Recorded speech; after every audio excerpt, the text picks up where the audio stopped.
Olá, estamos começando mais um Contraponto Notícias. No programa dessa semana vamos falar de um seminário que vai ocorrer aqui na cidade de Belo Horizonte, é o Seminário Internacional sobre Regularização Fundiária. Para falar sobre este evento, nós convidamos a professora Marinela Araújo, que é professora do Programa de Pós-Graduação em Direito da PUC e coordenadora do NUJUP. Oi Marinela, tudo bom? Que bom você ter aceito o nosso convite para vir aqui falar desse evento. E eu gostaria que, em primeiro lugar, você falasse, explicasse para o nosso telespectador o que é o NUJUP. Bom, o NUJUP é o Núcleo Jurídico de Políticas Públicas do Programa de Pós-Graduação em Direito da PUC Minas e da Faculdade Mineira de Direito também da PUC Minas. Na verdade, ele é um grupo de pesquisa, né, que articula as atividades de ensino, pesquisa e extensão de forma a garantir que o ensino do direito ele não se faça, né, apenas em sala de aula.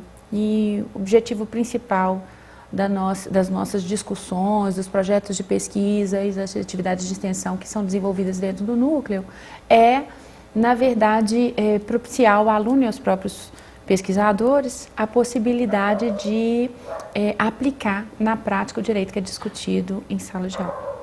Bom, esse assunto de hoje está inteiramente relacionado com a participação aqui do professor Zé Luiz, né? Sim. Afinal de contas, a Marinela e o professor Zé Luiz participam juntos de um PROCAD, né? Que é um programa... E do NUJUP. E do NUJUP. E do NUJUP, exatamente. E o assunto dessa semana, então, é regularização fundiária. Acho que a gente pode começar falando um pouco, explicando para o telespectador o que é regularização fundiária, para depois a gente entrar em algumas questões mais específicas que serão abordadas no evento, né? Então, acho que é importante a gente começar com esclarecimento sobre regularização fundiária, Marinela. Eu acho que, em linhas gerais, a gente poderia dizer que a regularização fundiária é um conjunto de ações que o poder público desenvolve, né? Em parceria com a sociedade civil, porque nós estamos dentro de um Estado democrático de direito, não é isso, professor Zé Luiz? Isso, em processo de construção. Em processo Cada de construção. Vez mais um Estado democrático. Exatamente. Então, é um conjunto de ações que são desenvolvidas com o objetivo de ordenar de forma sustentável a ocupação e o uso do solo, né? Então, pela regularização fundiária, ou com a regularização fundiária, nós conseguimos, na verdade, garantir que as atividades econômicas sejam desenvolvidas de forma a não impedir que a qualidade de vida seja prejudicada naquele espaço urbano ou rural. No nosso caso aqui, nós estamos falando dos espaços urbanos, especificamente porque o foco do seminário é mais na questão urbana, apesar dele tangenciar questões que são afetas também à regularização fundiária, do ponto de vista não urbano, agrário, rural, né? Uhum. Esse é um tema contemporâneo muito importante, né? E eu acho que especialmente Belo Horizonte, que tem gravíssimos problemas urbanos, né? Graves problemas de desigualdade, né, social, uma das cidades mais desiguais do Brasil, e com um dado novo interessante que a gente precisa também, depois de falar do seminário, mais entrar nessa discussão, que é esses eventos que se aproximam, né, principalmente a Copa do Mundo, e como que o poder público começa a desocupar espaços, né, desconsiderando muitas vezes os direitos das pessoas para embelezar a cidade ou preparar a cidade para receber aí os turistas que chegarão com a Copa do Mundo. Acho que esse é um tema muito importante, principalmente nós temos aqui algumas áreas ocupadas, né, que podem gerar gravíssimos problemas sociais, como o caso do Dandara, Camilo Torres, né, entre e esses outras nem estão ocupações relacionados urbanas, né? com a Copa do Mundo, né, Zé Luiz? Então, assim, destaca-se que com são problemas diretamente com obras, de descumprimento da função social da propriedade. Acho Isso, que mais grave ainda, porque independente de Copa do Mundo, né, tem ocupações aqui em que essas ocupações resultam na solução de um problema para diversas famílias, problema de moradia em área urbanizada, e o poder público às vezes não facilita a condução dessa questão de modo a propiciar o bem-estar da população. Né? Função social da propriedade, Marinela, pelo que eu estou vendo aqui, é um dos pilares do Congresso. Né? Eu acho que as pessoas não entendem muito bem o que é essa função social da propriedade. Às vezes algum telespectador pode pensar que tem que levar alguém para morar na casa dele, tem que dividir o imóvel, né? Como é que é essa questão de função social da propriedade, Marinela? Bom, nós, no Núcleo Jurídico de Políticas Públicas, a gente tem salientado muito que essa função social, ela parte do econômico. Então, num primeiro momento, garantir função social da propriedade é dar uma destinação econômica para essa propriedade, que no caso é a propriedade imobiliária. Essa destinação econômica, portanto, né, ela não pode, ou entretanto, ela não pode ser garantida ou ser desenvolvida, né, sem que haja uma compatibilidade, uma certa harmonia com a questão ambiental, né, com a proteção do meio ambiente. Então, ela não pode ser desenvolvida de forma absolutamente predatória, né, desconsiderando a necessidade de se garantir qualidade de vida, né, nos espaços, né, urbanos, rurais, que dependem necessariamente dessa questão ambiental. Né? E ao mesmo tempo ela não pode se dar com exclusão social. Né? Então, o conceito de função social nosso lá, ele não rechaça nem repele a necessidade de haver desenvolvimento sob uma perspectiva econômica, que é, na verdade, hoje, algo determinante na economia, né, mundial, vamos dizer assim. Mas, ao mesmo tempo, esse desenvolvimento econômico, ele não pode ser feito de forma a não garantir, né, que o ser humano tenha ali, o cidadão, o indivíduo, o habitante da cidade, ele tenha uma qualidade de vida digna. Ou seja, a questão central, né, o centro do nosso ordenamento jurídico democrático é o ser humano. E esse desenvolvimento econômico é em função das pessoas, né? De todos os cidadãos, e não de meia dúzia. Ele não é um fim nele mesmo, né? Ele é um né? meio para se alcançar um determinado fim. Então, a gente parte dessa premissa, né? Então, quando se discute assim, o que é a tal da função social da propriedade, né?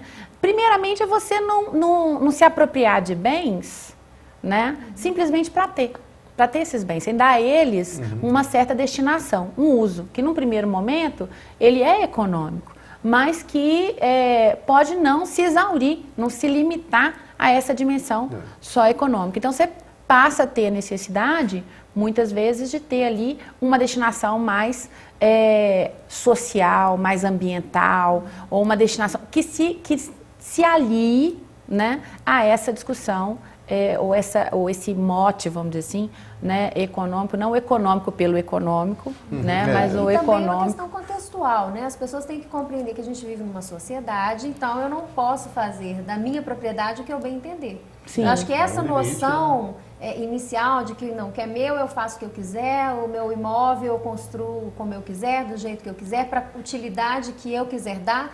Eu acho que essa superação é muito importante, de saber que como a gente vive numa sociedade, atender a função social da propriedade é justamente dar a destinação adequada de acordo com o que foi decidido, eu acho que né, tem pela cidade. Um conceito importante que vale a pena a gente resgatar para o telespectador, né, é que todo direito, ele tem que ser, para você manter esse direito, você tem que exercer esse direito. O que eu quero dizer com isso? Por exemplo, se você tem, né, a guarda do filho, mas se você não alimenta o filho, não leva o filho à escola, não cuida do seu filho, você perde a guarda do seu filho.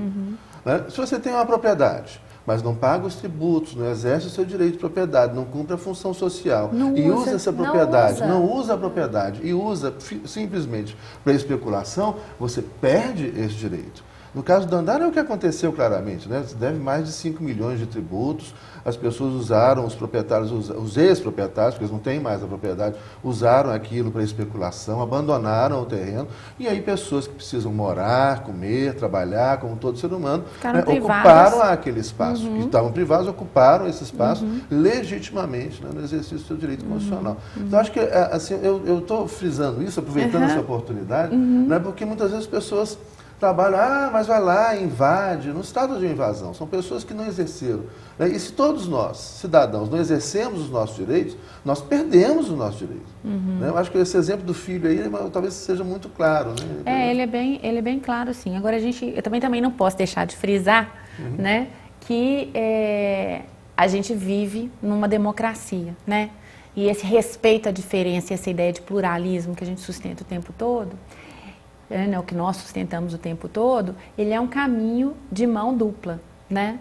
Então, na verdade, é muito importante. Eu digo isso porque é muito importante também a gente entender quais são as amarras que às vezes impedem que o próprio poder público haja de maneira a garantir, né, que essa ordem, que essa ordenação, vamos dizer assim, do solo se faça de maneira sustentável. A gente sabe que nós temos hoje no Brasil 5.563 municípios, que mais de 60% desses municípios vivem do fundo de participação dos municípios, que eles têm baixa capacidade administrativa e que não é todo município que se encontra, né, nas mesmas condições de uma unidade federativa como o município de Belo Horizonte, né?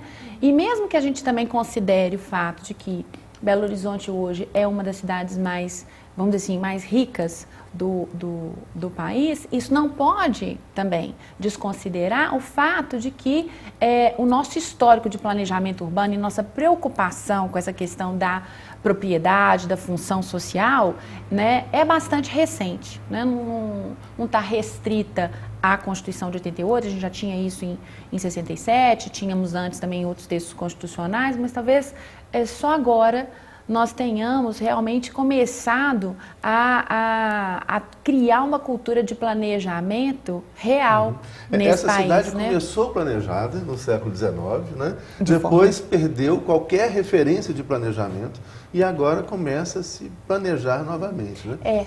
Mas dentro de uma realidade caótica, né?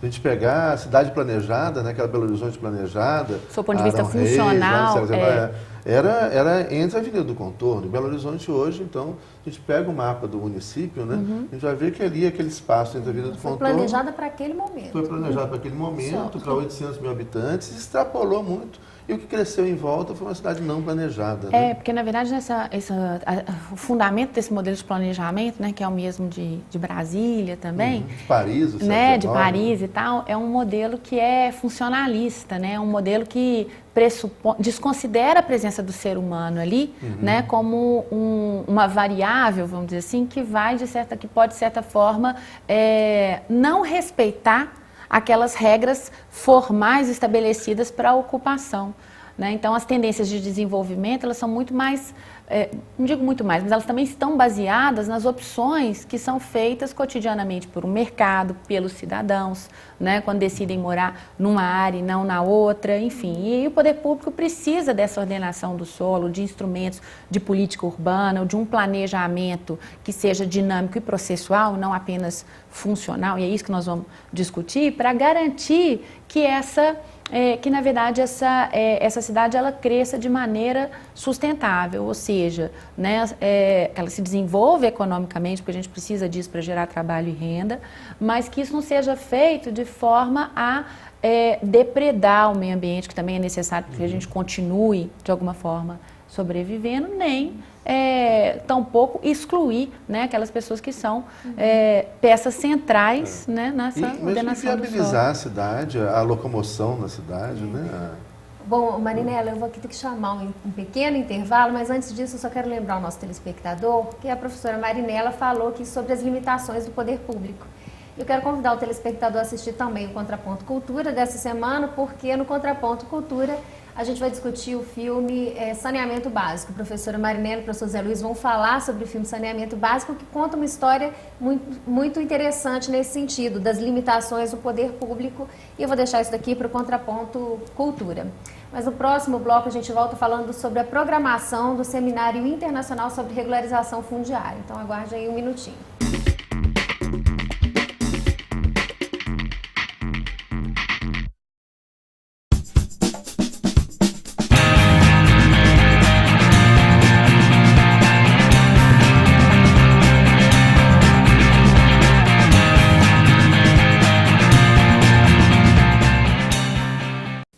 Sempre que a senhora me vê na televisão, a senhora logo pensa: opa, tem produto de limpeza novo chegando. E tem. Só que este é um produto que vai deixar o seu filho de cara limpa e que vai acabar com toda a sujeira que as drogas estão querendo fazer com ele. E é tão fácil de usar. Quer ver? Toda vez que aparecer alguém oferecendo drogas, a senhora pede pro seu filho usar as mãos e fazer assim para as drogas.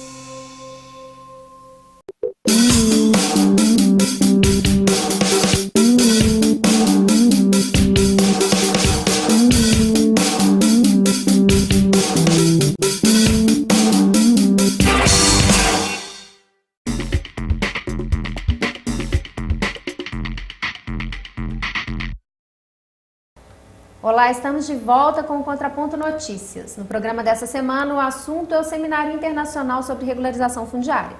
Está aqui para falar sobre esse assunto a professora Marinela Araújo, professora do Programa de Pós-Graduação em Direito da PUC Minas. Esse evento está sendo organizado pelo PROCAD, com a participação e a coordenação do professor Adriano Stanley, da professora Marinela e do professor Zé Luiz Quadros de Magalhães, né, que aqui também participa do Contraponto toda semana.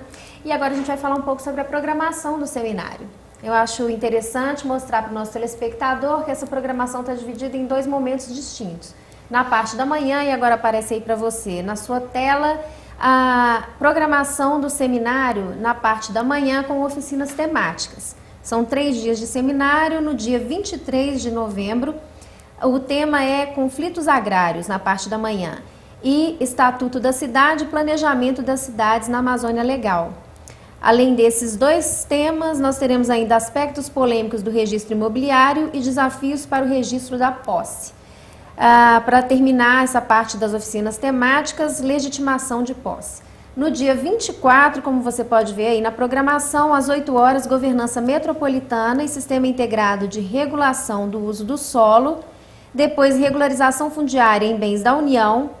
Risco em áreas de preservação permanente, a jurisprudência dos tribunais superiores, parcelamento e edificação compulsórios e desenvolvimento sustentável, economia solidária e regularização fundiária, a experiência do projeto JACA. É isso mesmo, professora Marinela? Tem ainda, no dia 25, uso capião coletiva, controle de contas e políticas públicas, regularização fundiária sustentável, Sistema Estadual de Capacitação e Acompanhamento em Planejamento Local de Habitação de Interesse Social e o Plano Estadual de Habitação de Interesse Social Mineiro.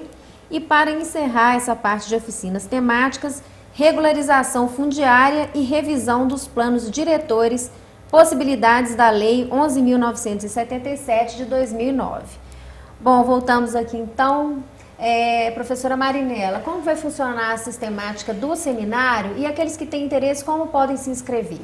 Bom, o seminário, ele, na parte da manhã, ele tem uma dimensão mais operacional, né? Então, são oficinas que vão trazer informações mais práticas, dados, pesquisas sobre sistemas que estão previstos aí para cada dia. E à noite, nós contamos com a participação de debatedores que vão, na verdade, discutir questões mais gerais da regularização fundiária, do direito, da efetividade do direito à moradia, né, e do planejamento sustentável, vamos dizer assim, das cidades brasileiras. Nessa parte da noite, então, a ideia é que façamos fóruns de discussões. Diferentes das oficinas temáticas que tem na parte da manhã. Cada palestrante ele vai se posicionar sobre os temas centrais do fórum. E com isso nós vamos ter a possibilidade de instigar a discussão. Cada fórum tem uma composição assim bastante eclética, né, bastante híbrida, então com participantes que são da área do direito, alguns das ciências sociais, outros da arquitetura. Eu estou vendo aqui na programação, tem o Dr. Nelson Sauli Júnior, que é uma grande autoridade na área de direito urbanístico, o Dr. Adriano Stanley, Dr. César do PROCAD, né? Exatamente, Dr. César Fiuza também. Uma referência de direito civil, exatamente, né? Aqui de Minas Gerais, prata da casa. O ministro Nilmário Miranda, né? Francisco Rezende, enfim, tem aqui o Dr. Roosevelt Beltrame, que é procurador do município de Belo Horizonte. Dr. Francisco Rezende é hoje o presidente do IRIB, né, que é o Instituto de Registradores do Brasil, né? Então também vai nos dar aí. Dr. André Cordeiro Leal, enfim. Eu estou sendo injusta aqui, não como lendo mais, todos os nomes, porque muitos. Realmente são muitas pessoas envolvidas e pessoas de altíssimo gabarito, de altíssima contribuição para esse tema. Bom, eu passei aí para vocês, telespectadores, a programação das oficinas temáticas. Agora vocês podem acompanhar aí a programação dos fóruns que serão realizados na parte da noite. Os fóruns terão como temas, né, haverá uma abertura com Vozes do Morro e depois políticas públicas, planejamento urbano, direito à moradia e função social da propriedade. Isso no dia 23 de novembro. No dia 24, o tema principal são os instrumentos de política urbana e efetividade do direito à moradia. E no dia 25, o tema principal é a função social da propriedade, participação popular e desenvolvimento sustentável. Bom, eu acho que a gente pode aqui salientar 2 temas, assim, não sei se, em termos de relevância, o que vocês acham. Mas uso capião e uso capião coletiva, eu acho uma novidade tão interessante. E nós já discutimos muito, né? Exatamente, essa questão da participação popular. Eu acho que você podia falar um pouco para a gente, Marinela, sobre o uso capião e o uso capião coletiva, que é uma novidade do Estatuto da Cidade, né?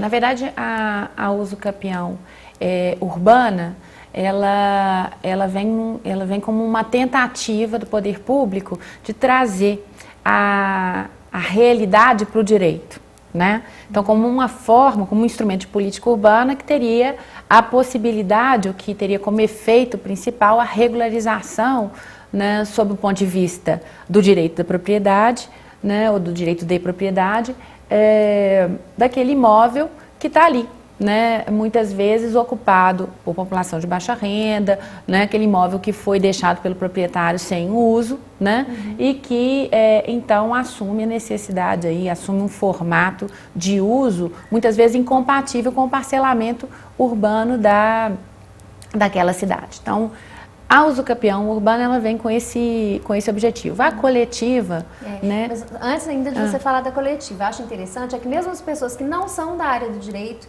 têm alguma noção do que é uso capião. Né? É muito comum as pessoas invocarem uso capião, né? E os requisitos que são postos na Constituição, como uma limitação da área, né, de até 250 metros, usado para fins de moradia, 5 anos ininterruptos, então tem todos esses requisitos não legais, ter a propriedade, né, de outro imóvel. Exatamente. Né? Eu acho que é só ressaltar para o telespectador que não é um seminário, é um seminário que tem uma perspectiva talvez transdisciplinar. Sim. Né? Vai conectar diversas áreas de conhecimento, diversos saberes, e que eu acho que interessa para todo mundo, né? Porque interessa para as pessoas que vivem na cidade, estão vivendo os problemas da cidade, e que vão, por meio desse seminário, né, tomar conhecimento não só dos problemas, mas também dos mecanismos que estão à disposição para começar a solucionar esses problemas. Não é um seminário sobre o direito, é sobre a cidade. A cidade envolve todos nós. E a necessidade, né, de regularização, né, do acesso, vamos dizer assim, à terra. Mas, infelizmente, no caso da uso capião coletiva, né, a forma com que ela foi concebida no Estatuto da Cidade, sob o ponto de vista registral, ainda é um pouco complexa demais para a nossa realidade, sabe? Então, assim, a gente não tem muitas experiências de regularização fundiária com o uso da uso capião coletiva, em função disso. Né, também há uma certa dificuldade com o estabelecimento do condomínio, né, nessas áreas. Nós discutimos até a questão da propriedade coletiva, né? A dificuldade da identificação da área, da residência. Como é que isso seria feito? Essa individualização ou não, se ela seria adequada. É um tema fascinante, né? Com certeza. E um tema que a gente ainda precisa refletir muito sobre ele para chegar, né, a um resultado mais efetivador desse direito à moradia, né? Eu precisava também falar um pouquinho, que eu acabei me esquecendo, da forma, né, como que são feitas as inscrições, não é mesmo? As inscrições, elas são feitas pelo site da PUC Minas, né? Existe assim no site principal, no www.pucminas.br, um ícone, né? Quer dizer, uma parte que está lá escrito, acontece na PUC. E ali tem, né, o link para as inscrições. Né? É importante também frisar que esse seminário ele tem vagas limitadas, né? Na verdade são só 80 pessoas. E o custo dele? Ele, na verdade, a gente estabeleceu um valor assim mais simbólico, sabe? A inscrição custa R$30. Então não é nada também assim tão caro para, né, a importância, a relevância das pessoas que estão envolvidas. Exatamente. Para estudantes de direito, porque isso sempre interessa, conta com uma atividade complementar, também, participar vai receber certificado. Vai receber certificado do programa. O evento vai ser no auditório Edifício Dom Cabral, Não é isso? Na Avenida Brasil, 2029, sexto andar, Praça da Liberdade. É quase em frente ali ao Palácio da Liberdade, né? Do lado do Palácio do Arcebispo, do Bispo, né? Do Cardeal ali. Onde hoje funciona o curso de Direito da Praça da Liberdade, né? É ali. Pois é, Marinela, eu tinha levantado uma outra questão aqui, que é da participação popular. As pessoas muitas vezes ficam desacreditadas da capacidade de transformação pela participação popular. Né? E às vezes falam, não adianta, a gente participa, mas isso aí é só para forma. E eu acho que hoje a gente, mais do que em qualquer outro momento, pode ver como a força da participação popular é transformadora, a pensar pelo que vem ocorrendo aí em Nova York, na Espanha, né, em Madrid, onde na África, Chile, Colômbia, pelo mundo inteiro. Em Belo Horizonte também. Em Belo Horizonte é diferente. Em Belo Horizonte é interessante que as coisas acontecem aqui, mas a imprensa mineira não divulga. Então você fica sabendo mais do que acontece no Chile e em Nova York do que acontece em Belo Horizonte. Por exemplo, a greve dos professores, né, toda a violência contra os professores, a imprensa mineira não falou nada. A gente sabia do que está acontecendo no Chile, mas em Belo Horizonte a gente, pelos jornais de Belo Horizonte, Minas Gerais, a gente não sabia, né? O que é uma tristeza, mas as coisas também estão acontecendo aqui. Né? A população mineira também está se mobilizando para transformar uma sociedade. A nossa legislação também, né, garante participação popular, né? Nós temos aí várias leis que foram consideradas, que consideraram a necessidade dessa participação popular, né? Nós temos várias conferências, já foram realizadas várias conferências urbanas aqui. Em relação né? à cidade, né? Qual é a participação que a população pode pleitear para se envolver nas decisões relativas à cidade que a gente quer ter? Né? Quais são os mecanismos? Ou seja, se alguém hoje estiver assistindo o programa e falar, eu gostaria muito de participar, eu tenho muitas ideias para a cidade. Aqui o cidadão pode recorrer para ter esse envolvimento, esse engajamento na condução das políticas públicas para a sua cidade? O primeiro passo é da organização, do seu ponto de vista político-social, né? Nós não falamos como indivíduos individualmente considerados, mas como cidadãos inseridos dentro de um contexto maior. Então, talvez o primeiro passo seja procurar uma associação de bairro, né, ou se articular de certa forma politicamente para garantir que aquela manifestação ela tenha voz, né, uma voz que ecoe, né?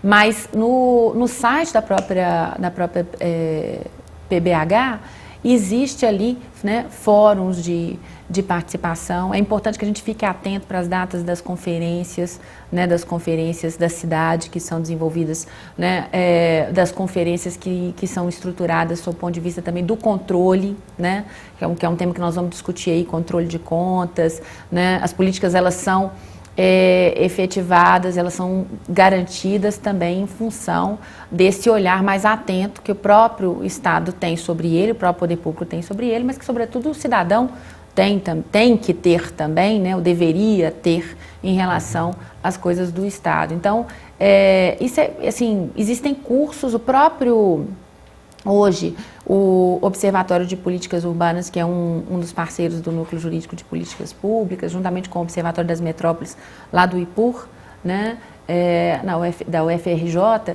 eles têm cursos de formação, né, de agentes sociais e lideranças locais, né, comunitárias e tal, que é importante também, acho que é importante que a gente se informe primeiro, né, antes de simplesmente opinar, né, para entrar. Né? E para o nosso telespectador também, se tiver interesse em saber mais sobre a cidade, participar mais, pode começar com o Seminário Internacional sobre Regularização Fundiária. As informações estão no site da PUC, que é www.pucminas.br, está aparecendo para você aí embaixo. E agora a gente vai encerrar o Contraponto Notícias dessa semana. Depois fica com a programação da TV Comunitária. Acompanhe também essa semana com a professora Marinela e o professor Zé Luiz, o Contraponto Cultura. A gente volta na próxima semana.